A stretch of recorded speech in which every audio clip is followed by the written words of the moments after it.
आचार्य लोकेश शर्मा का आप सभी को नमस्कार। जन्माष्टमी की हार्दिक हार्दिक शुभकामनाएं।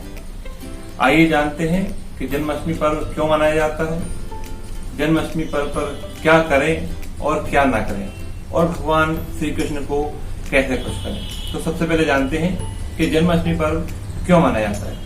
भगवान विष्णु के अवतार श्री कृष्ण जी ने पृथ्वी पर पापियों का संहार करने के लिए पृथ्वी पर जन्म लिया। माँ देवकी के गर्भ से भगवान कृष्ण का जन्म हुआ और माँ यशोदा ने भगवान कृष्ण को पाला। और जन्म अष्टमी जो है, अष्टमी तिथि के ही दिन भगवान कृष्ण जी ने जन्म लिया।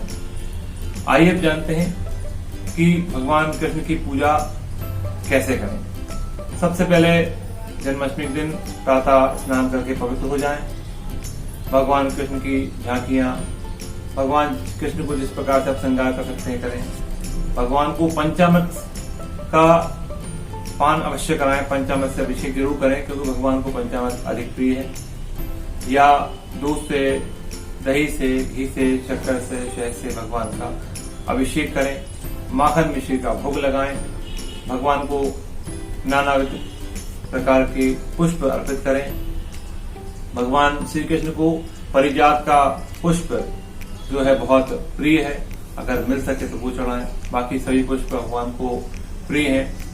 अब ये जानते हैं कि भगवान कृष्ण को हम अपनी मनोकामनाओं के अनुसार कैसे खुश कर सकते हैं। सबसे पहला कि श्रृंगार और भोग क्या लगाएं भगवान को जिससे भगवान अति प्रसन्न हो। वैसे तो भगवान देखें कि विशेष पूजन की भगवान को आवश्यकता नहीं है। भगवान प्रेम के भूखे हैं। जरा सा मंत्रोच्चार भगवान श्री कृष्ण का नाम लेने से, रोज पूजन करने से भगवान, और जन्माष्टमी के दिन तो प्रेम पूर्वक भगवान का क्षणिक मात्र पूजन करने से भी भगवान सभी मनोकामनाओं को पूरा कर देते हैं। अब श्रृंगार और भोग कौन सा करना है हमें, उसके बारे में जानते हैं कि हम हमारी मनोकामनाएं कैसे पूरी हों। अगर आपके जीवन में कोई काम बनता हुआ रुक रहा है तो उसके लिए जन्माष्टमी के दिन भगवान श्री कृष्ण को लाल कलर के वस्त्र पहनाना है और इसके बाद मिश्री का भगवान को भोग लगाना है और भगवान से अर्जी लगाना है और भगवान का मन में विश्वास करके ये जताना है कि भगवान कृष्ण जी मेरी झोली भरें, मेरी जो समस्याएं हैं वो खत्म करें, तो निश्चित ही आपकी समस्या से आपको आपकी समस्या का समाधान मिलेगा। इसके अलावा अगर आपके कार्य बनते और बिगड़ते रहे हो तो उसके लिए मैं आपको एक विधान छोटा सा कृष्ण जन्माष्टमी बताता हूँ। भगवान श्री कृष्ण को चांदी के वर्ग से कन्हैया जी का श्रृंगार करना है और इसके अलावा सफेद चंदन का भगवान को टीका लगाएं, साथ ही मक्खन मिश्री का भोग लगाएं।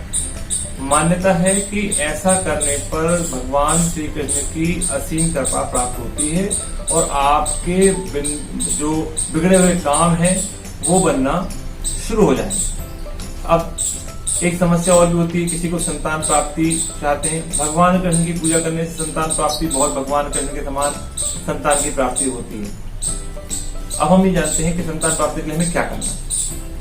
संतान प्राप्ति के क्षेत्र में अगर कार्य की दिक्कतें आ रही हैं, उच्च अधिकारियों का कहना चाहिए सहयोग नहीं मिल रहा है, बेवजह वाद विवाद होता है, तो भगवान नंदलाल श्री कृष्ण भगवान को आप लहरिया प्रिंट वाला अगर कोई वस्त्र पहना सकते हैं तो वो पहनाइए और भगवान श्री कृष्ण को चंदन का तिलक लगाइए।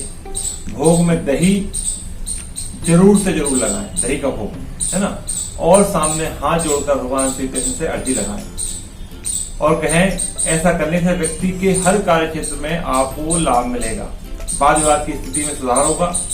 संतान प्राप्ति के योग भगवान श्री कृष्ण के रूप में हो सकता है। आपके घर भगवान श्री कृष्ण पुत्र रूप में संतान आपको प्राप्त हो, माँ लक्ष्मी के रूप में आपको कन्या की प्राप्ति। आप कार्य क्षेत्र में परेशान हो रहे हैं, समाज में आपकी मान प्रतिष्ठा कमी आ रही है, उसके लिए कन्हैया भगवान को, भगवान श्री कृष्ण को जन्माष्टमी के दिन गुलाबी रंग के वस्त्र पहनाइए, भगवान को अष्टगंध का तिलक लगाइए, भगवान को एक छोटी सी मुरली चाहे बांस की हो, चांदी की हो, जो आप अर्पण कर सके वो करें।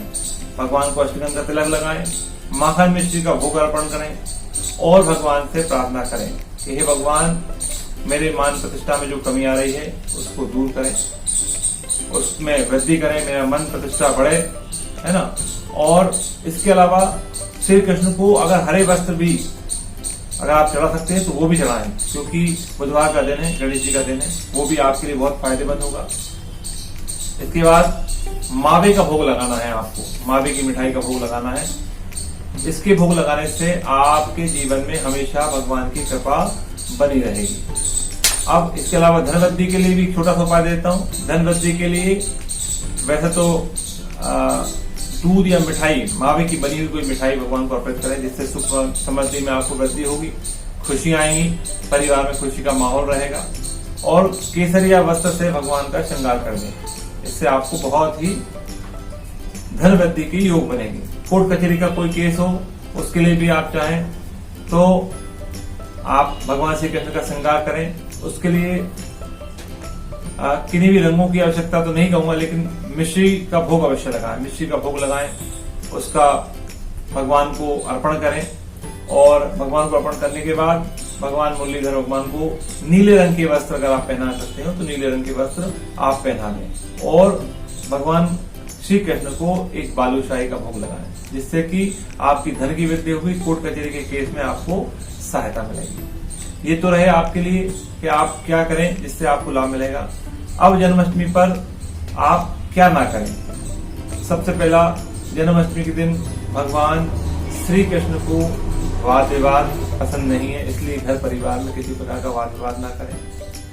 सुबह स्वच्छ होकर अपने घर में भगवान श्री कृष्ण का, जैसे मैंने बताया, भोग लगाएं। और इस दिन मुख्य रूप से जिनके घर में मांस वगैरह का पान होता है, भूल कर भी श्री कृष्ण भगवान के जन्म दिवस पर मांस और मदिरा का पान बिल्कुल भी ना करें।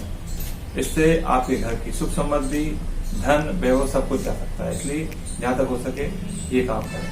इसके साथ एक और विशेष रूप से, दुकान पे जाते हैं आप भगवान की वस्त्र खरीदते हैं तो कोशिश करें कि नवीन वस्त्र, हो सकता है कोई दुकान वाले पुराने वस्त्र ही देते हैं, तो नवीन वस्त्र ही भगवान को पहनाएं, अपने हाथ से बना हुआ वस्त्र पहनाएं। और जब भी भगवान को भोजन में भोग लगाते हैं, जो वस्तुओं का भोग लगाते हैं, या तो पान के पत्तों पर लगाएं, आम के पत्ते पर लगाएं, ना हो तो घर के बर्तन बिल्कुल साफ स्वच्छ कर ही लगाएं। गंदे बर्तन में भगवान को बिल्कुल ना लगाएं, इससे नहीं तो आपके ऊपर परेशानियों का आपको सामना करना पड़ सकता है। और अब इसके बाद मैं आपको एक विशेष चीज और बताना चाहूंगा कि भगवान श्री कृष्ण के जन्म दिवस पर आप सभी भगवान श्री कृष्ण को माखन मिश्री का भोग अवश्य लगाएं, जिससे कि भगवान श्री कृष्ण खुश हो सके, प्रसन्न हो सके, आपके परिवार को आशीर्वाद दे सके। इन्हीं शुभकामनाओं के साथ आपको भगवान श्री कृष्ण की असीम कृपा प्राप्त हो। आचार्य लोकेश शर्मा की ओर से आप सभी को जन्माष्टमी की बहुत बहुत हार्दिक शुभकामनाएं, बहुत बहुत